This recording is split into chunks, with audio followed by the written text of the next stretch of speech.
Busiafo Felix Kwakye Fosu a minister in charge of government communication.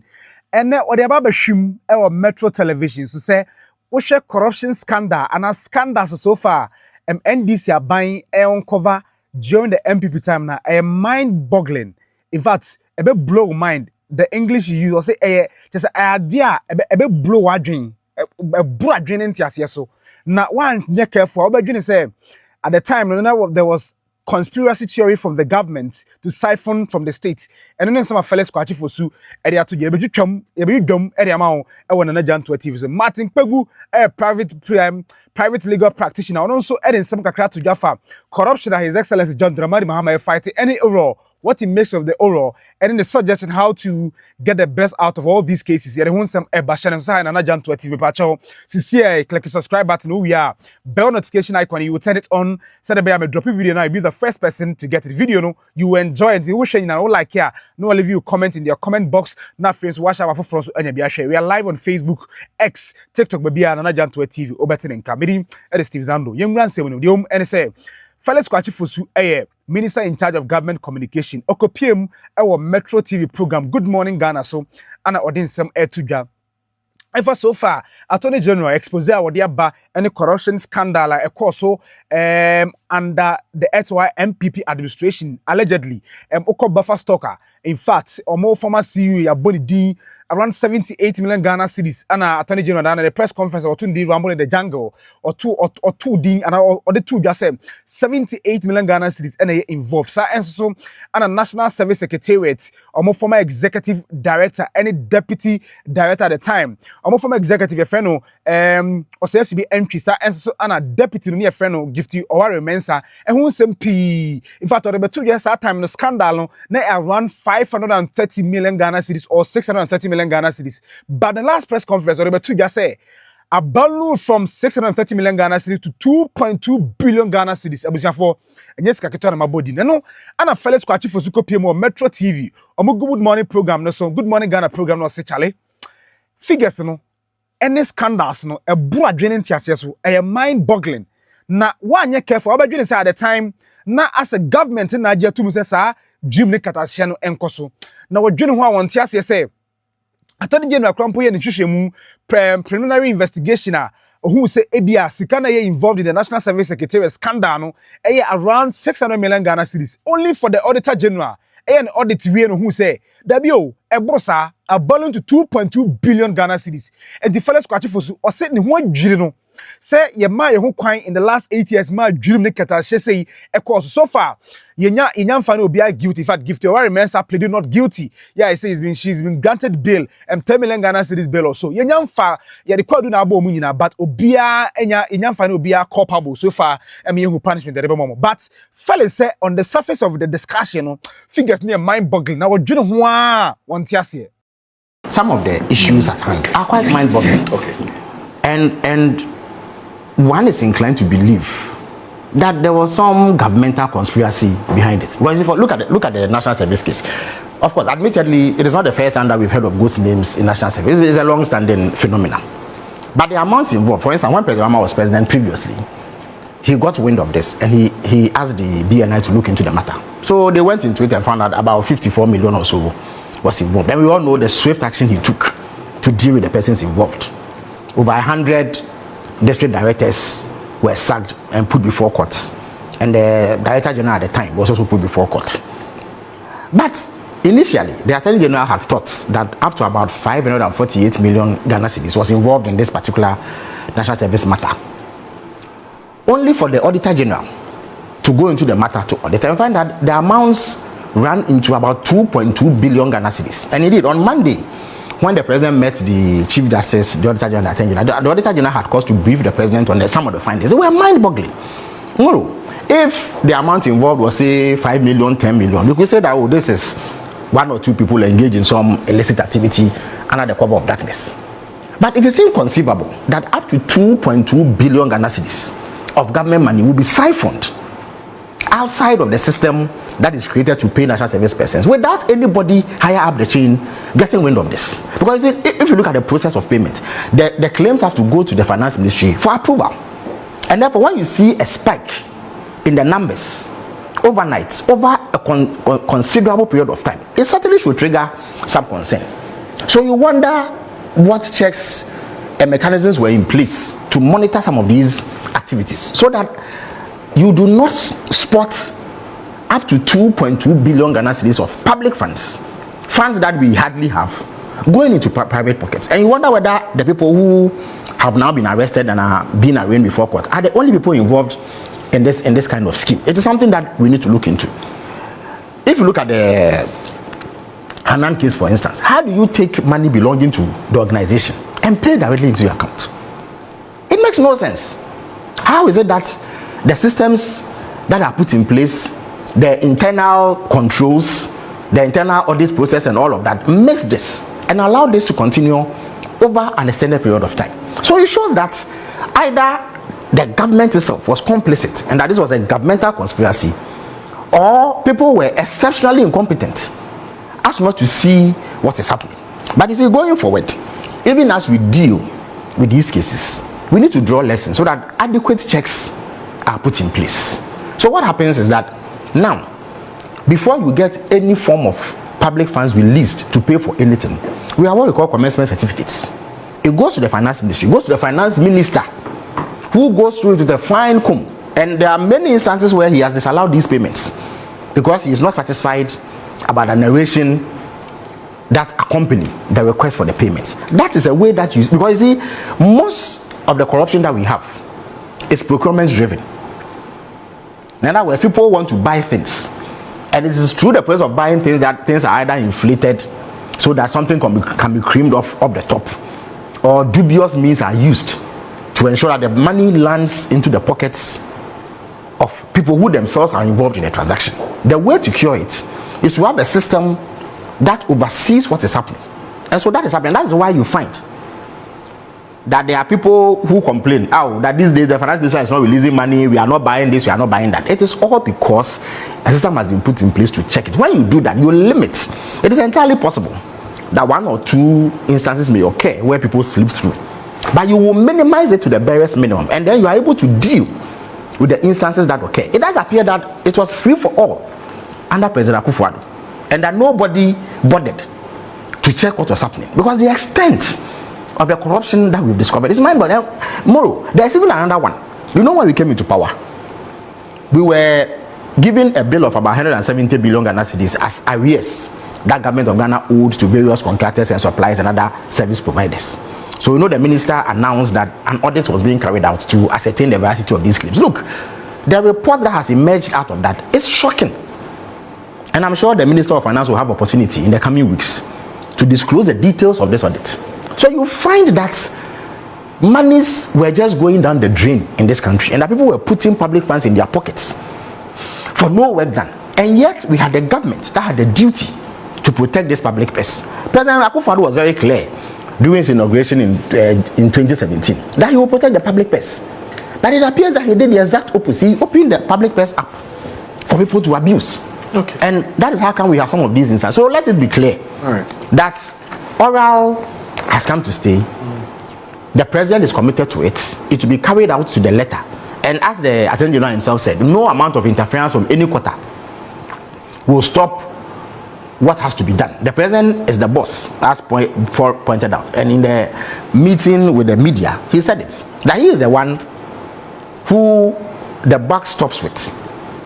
It is not unusual in our setting here to have influential persons attempting to intercede on behalf of people who get into trouble. So that in itself is not surprising. I don't think that is something that will end today or tomorrow. But the most important thing is that those who have responsibility to act anyway, to the extent that they are convinced that there's a basis to take the actions that they are taking. So I think that the press briefings are not problematic. Okay. It is only part of the way that we open up government for scrutiny. It enhances accountability, it enhances transparency. And merely having the Attorney General briefing the public on what he is doing does not convict anybody. The test is in courts, and everybody who is so accused has all the opportunity in the world to state his or her side of the story and convince the judge that the Attorney General is wrong and that there's no basis to take any further action again.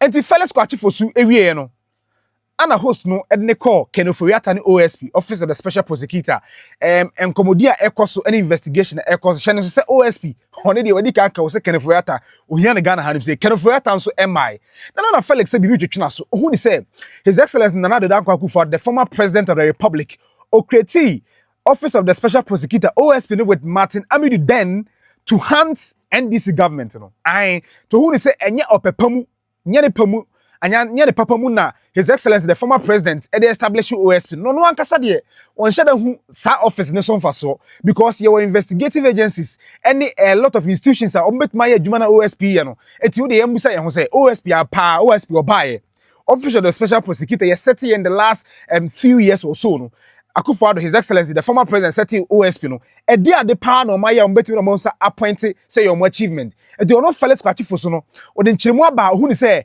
OSP in office nankasa no it was a political creation created by the then president to hand the NDC people to who say OSP office nankasa no esu ni mfaso Felix Kwakye Fosu once again on Good Morning Ghana Metro Television. As someone who speaks for the president, often I'm constrained. Okay. Because then my views could be misinterpreted to me. You know, when I was coming to attack, my views could be misinterpreted to mean that President Mahama has taken a position or the government has taken a position. So let me be clear that these are my personal views because the president has not spoken to me on what he makes of the existence of the OSP's office or the OSP, I beg your pardon, or his actions in relation to Mr. Kenoforiata. So it is important that I issue that disclaimer. Okay. Moro, my position on the OSP, its existence and its work have been consistent. In fact, if you check the tapes of my appearances on these programs, when Randy Abe used to rule the roost here, my postings on social media and all that, I have always doubted the functional necessity of the Office of the Special Prosecutor because I don't see what they do that is exceptionally different from what all the other anti-corruption bodies do. And I also think that the thinking that went into the OSP and the setting up of that office was a bit partisan, even though the texter disagrees. I suspect, and its conduct. She's actually a staff of OSP. Well, not a problem. Not a problem. Of course, you can expect her to mount a robust defense, and she's entitled to do so. The OSP has a right to fend off public criticism and set the record straight if he believes that he's being misrepresented. But I was of the view from the very day that President Akufo-Addo broached the idea of the OSP that this thing was not going to work because it was obvious from the very onset that President Akufo-Addo simply wanted to tap into the angst of Mr. Martin Kpebu against the NDC to deal with political opponents. And it played out clearly because in the run-up to the 2016 elections, Mr. Martin Kpebu had fought the NDC on various matters. He was dissatisfied about perceived mistreatment about the NDC. So he went to town on a number of things. And President Akufo-Addo, as a skilled political operator, wanted to tap into this to deal with his political opponents. So the OSP was not really set up properly. In fact, Mr. Martin Kpebu, in no time, began to complain about the lack of resources and how spokes were being put in his wheels and what have you. So it was obvious that the intent was not properly couched and the intent was not as noble as we thought it should be. So very soon they ran into difficulties. Somehow, Mr. Martin Kpebu turned his guns on the very administration that appointed him. So somehow he was kicked out. Indeed, I remember his rambling resignation letter in which he accused President Akufo-Addo of being the mother serpent of corruption and all manner of accusations that he leveled against President Akufo-Addo and his government. When he did his opinion on the SML deal, I believe. Yeah, he said some pretty damning things about the government of the day. So it began to fall apart at the time. Somehow he left office under a haze, under a cloud that has yet not been fully explained. Then came in Mr. Kissie Jabin. No sooner had his name emerged than reports surfaced that he was essentially a protege of Gabi Ochedaku, who was trying to foist him on the OSP, as it were, to guard the post and ensure that nothing meaningful is done in the cases of corruption. That has not been helped by the fact that the OSP has little to show for the 5 or 6 years that it's been around in terms of convictions and solid outcomes that you can put a finger on and use it as justification for the existence of the office. Because mind you, they get quite a lot of funding. I believe that they perhaps even get more funding than the Attorney General office itself. There have also been complaints about how the OSP himself has carried himself. There have been complaints about the airs around him, the sort of vehicles that he uses, the way that he moves in town, the behavior of operatives around him. And these concerns have been raised. You understand me? So it has fed into a certain perception that this is perhaps a creation that was not needed in the first place, and that it has become an inconvenience more than a necessary evil to address the specter of corruption. And it must be what? You see, public perception is extremely important. You find that in recent times too, several people have criticized the OSP for delivering very little as compared to the resources that he has received. And then some too have questioned his posturing on some of the issues that have come to the fore. Some have even questioned why he publishes mugshots of suspects who have been arrested or detained for any number of offenses. So there are significant issues that must be addressed. Okay. There's also a clear conflict between his office and the Attorney General, because sometimes even in the selection of cases as to which matters must be handled by the OSP and which ones must be handled by the Attorney General, it's murky. Look, the Attorney General has a record of, and I'm talking about Attorney Generals in both parties, they have a record of more convictions than the OSP has ever done. Yeah. There were convictions under all the governments that we've seen. The OSP is here to provide evidence of a significant conviction. I saw the conviction of somebody who was fined some amount of money or something like that. Very insignificant development. So people are beginning to question its function, necessity, and its relevance. Now, in respect of Mr. Kenufo-Yatta, there's a certain feeling that he is stalling. And that there are even people who suspect that his whole entry into that fray was to actually protect Mr. Foyata, pretend to be doing something, stall the process, and prevent other institutions from laying hands on Mr. Foyata. Because once the OSP is seized with the matter, it makes it difficult to go after him, at least on the same matter that the OSP is investigating, because then the issue of double jeopardy may arise. There are people who hold that notion, and it has not been helped by revelations from the Attorney General's office that the sort of cooperation that they expect from the OSP has not come to the fore. Indeed, the Deputy Attorney General had cause to recount that. The Attorney General himself also publicly expressed dissatisfaction about the level of cooperation that they are receiving from the OSP. So it creates a difficulty, it creates serious credibility problems for the OSP. Okay. As to whether or not that office should be scrapped, people have stated their views. But I think that some way, somehow, some conclusion has to be drawn on this particular matter, because we can't have an organization that is proving to be counterproductive. Truly speaking, what is it that the OSP is doing that the Attorney General cannot do? In fact, under President Mahama, I spoke about what he did in the National Service case. President Mahama appointed the then Director General. The name unfortunately has escaped me, and appointed a number of district directors for the NSS. About 100 of them were put before court. In fact, the most famous instance is Mr. Abu Gapele. Paul mentioned the issue of Malamisa, but Malamisa was essentially a PNC person who was loaned to the MPP.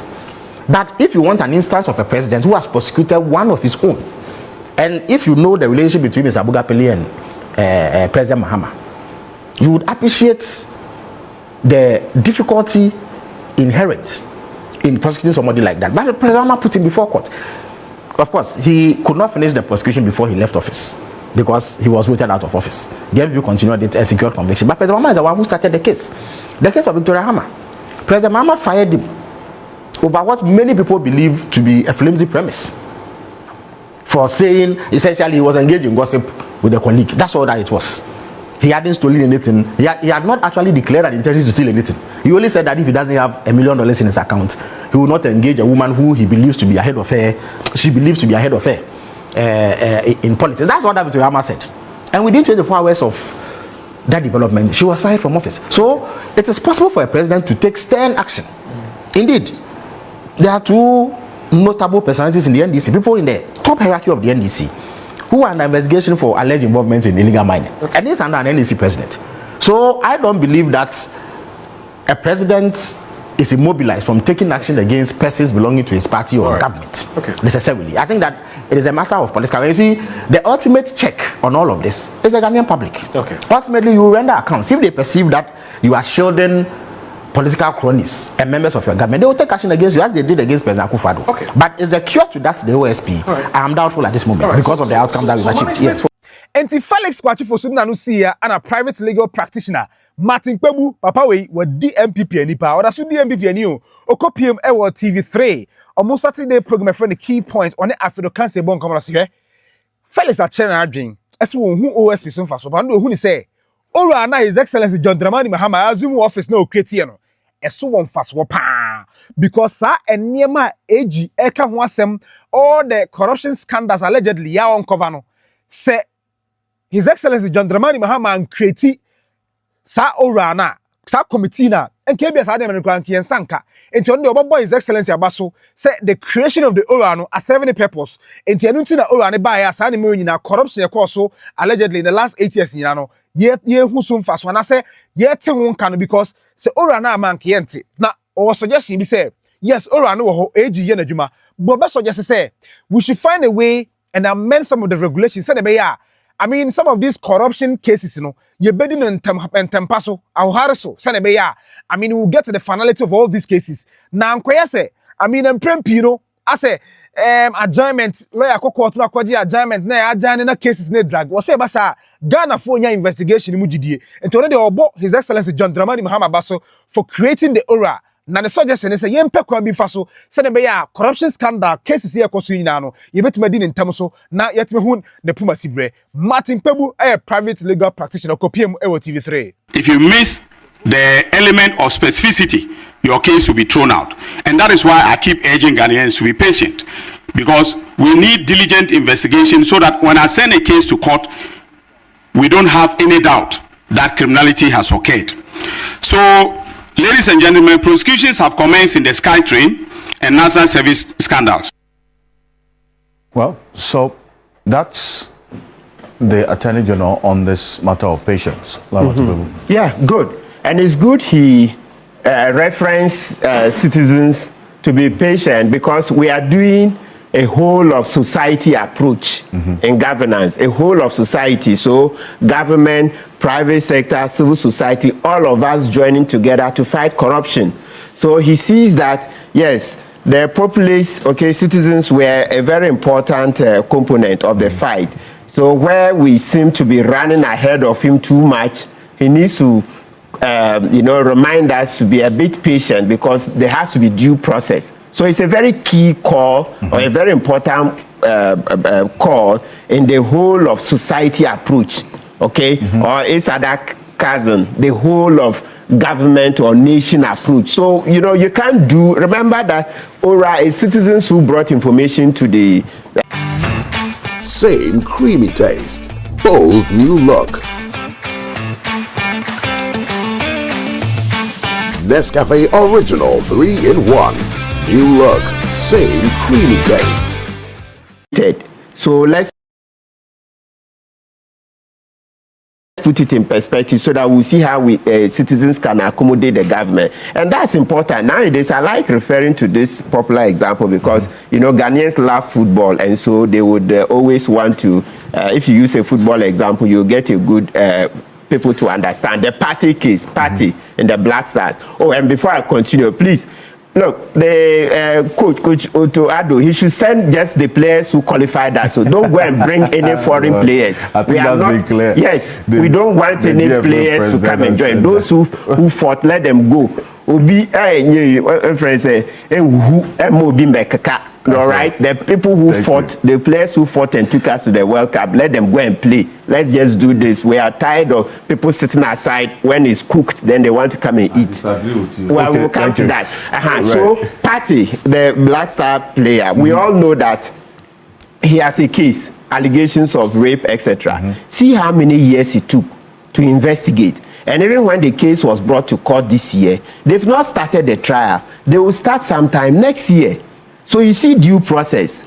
Due process, very important. But you see the call that the Attorney General makes, so it brings the other side of the coin. Which other side is that? The elephant in the room is that we need a new law to stipulate how long these criminal cases will take. A few minutes ago, I'm happy at them is here, and that's how Domlevo will be joining us, because, and it's good that Domlevo has reignited that debate, because he started it about 3 weeks ago when he did an interview with KSM, then Joy FM took him, I've heard them on it, you know, and Zato has also referred to it indirectly, because you see that Zato is not happy, and he reflects the sentiments of a large chunk of our people about the nolly prosecutions. And I also even stated it when Dr. Ayine entered the nolly prosecutions. I said that for Collins Darby's case, the Sagleme one, let's do a forensic audit, have to see an evaluation. Have we gotten value for money? If not, if some people are due us money, they should return it. So, Dr. Ayine, we are reminding you, and I said it, I will keep reminding you, after the Saglame case, it's not dead. It cannot be dead. Otherwise, someday when you leave office, I will be championing that we will revisit Saglame. As long as I live, Saglame will have to revisit it. So, Dr. Ayine, it's good that you set up a committee now, independent, bring a lot of us, civil society, to come in and watch for ourselves. Then we can tell citizens what we saw. Let's get to the bottom of the Saglame case. Okay. That 280 million or so cannot go like that. I mean, we want to see. Let's do evaluation. The houses are still there, by the way. Yes, so we want to see that we get value for money. Is that all of the money that's in there? Of course, when we say in there, not only the fiscal one, but also what they've paid to their contractors. So the point is that we need a law that will say that when you start the trial today, finish in 6 months, 1 year, etc. We don't have enough time to go into all of that. I see Adam corroborating it. Yeah. But we agree that we need that certainty. We say we are doing a whole of society approach in governance. So if you are doing a whole of society approach, you see that citizens are not happy about the nolly prosecutors, the withdrawals, etc. And you see, don't underestimate Ghanaians. The way there's still anger around it, don't think that it's just an MPP matter. No. I've seen that this nation is very strong. The way this, when Zato spoke, he was speaking even to people in NDC. It's not just MPP. For this one, I agree with Zato that the nolly prosecutor thing, maybe we could have handled it differently. And so we need to do things around it. Otherwise, look, trust me, this thing can become a big election issue. The way MPP is beating this nolly prosecutor matter is going to become a big election, because you see how Zato said it, and you see we couldn't counter. I said, look, Dr. Ayine, you've lost moral grounds because you freed some people and then now you seek to prosecute others. I think that for the cases that have issues, especially the Collins Dada matter, the Saglem one, let's go into it. As for the what do you call it, Atufose ambulance trial, we all know that it was prosecutorial misconduct, unethical. Our law doesn't allow the Attorney General to use the criminal justice system to persecute political opponents. In the tape, you hear Godfrey Dami say that it's a Kufuado and Oforiata who are on his neck, that you should get forcing convicted so that there will be a by-election, etc. But the main point we're answering is that Dr. Ayine says citizens should slow down a bit, and we are saying that, and Domlevo will join to make his point, that let's have a new law. In America, they call it Fair Trial Act. India also have it. The UK also have it, and many other countries. So they will stipulate that for this and this category of offenses, you must finish within 6 months. For this other one, it's 1 year. Except we need that badly. So we need that cure badly. What has been described as the unnecessary adjournments of cases. Excellent. So that you have a specific period, 6 months, complete this case.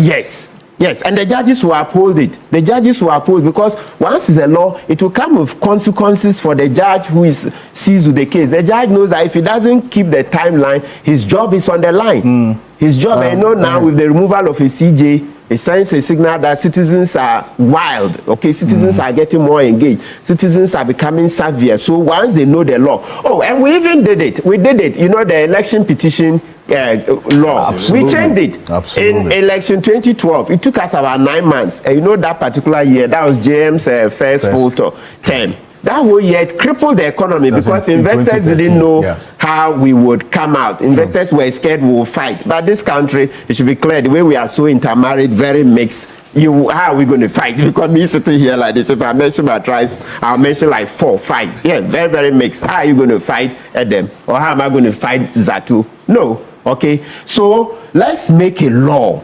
Let the law be passed, just like we did for the election petition. So you see that in 2020, the law said we should use 42 days. We exceeded it by about 2 or 3 days. 3 days, yes. 3 days, right? Yeah, we exceeded, and that was good. So we've done it. We've experimented it with election petitions. Let's roll it out to cover other offenses. Because the way I feel it, the last election, I keep saying that it doesn't appear we've understood the consequences of the last election. There's still a lot of anger among citizens. There's still a lot of anger. So we pray government to manage this anger well. Otherwise, it can explode. Because you see, what is becoming clear to us is that, political office pays far more than trying to work diligently. Okay, because in the last regime, you see there is a series of Bonnie and Clyde, Edubuahi and wife, Abdul Hanan and wife, etc., Gift Owari and husband.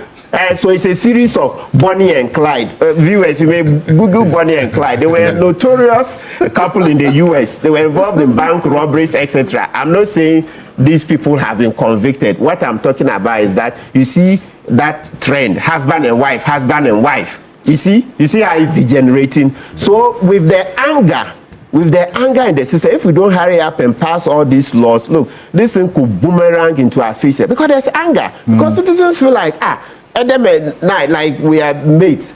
Another of our mates will enter political office within 4 years. You see a string of less properties. Than that, actually. Yes, some even less than 4 years. You see a string of properties that you work for 30 years or 35 years. You will never acquire that. How? So it tells you that politicians are chopping our money too much. Abusiafo yada mu nyina asese mo hwe adwumadi e wona na Janto TV me gide video we enjoy me pacha wonya subscribe channel subscribe ma me se wi a na wa turn on notification no mo turn notification na me drop video na wonsa ebeka video yi ube leave you comment in the comment section wo hwe na no like na friends wa share amafoforo so anya bi ahwe message ma di hwe mu biem for now is peace.